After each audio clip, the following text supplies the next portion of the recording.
ക്രൂശിതന്റെ ശബ്ദനാദങ്ങൾ. ഈശോമിശിഹായ്ക്ക് സ്തുതിയായിരിക്കട്ടെ. ഈശോയിൽ അത്രയും സ്നേഹം നിറഞ്ഞവരെ, എൻ്റെ പേര് ഡീക്കൻ മെൽവിൻ ചൊവ്വലൂർ.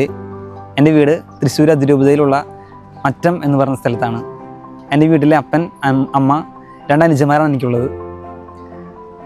പൗരോഹിത്യത്തെ പറ്റിയിട്ട് ചിന്തിക്കുമ്പോൾ ചെറുപ്പത്തിൽ വികാരിയച്ഛൻ ഈശോയുടെ ശരീരം എടുത്ത് ഉയർത്തുന്നത് കാണുമ്പോഴൊക്കെ മനസ്സിൽ ഒരുപാട് ആകാംക്ഷയും അതുപോലെ തന്നെ വലിയൊരു സന്തോഷമൊക്കെ ഉണ്ടാകുമായിരുന്നു.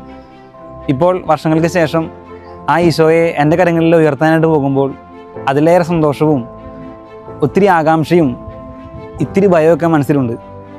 അപ്പോൾ ഈശോയെ മറ്റുള്ളവർക്ക് പകർന്നു നൽകാനായിട്ട് നിങ്ങളെല്ലാവരും എനിക്ക് വേണ്ടി പ്രാർത്ഥിക്കണം. ഈശോ നിങ്ങളെല്ലാവരെയും സമൃദ്ധമായിട്ട് അനുഗ്രഹിക്കട്ടെ.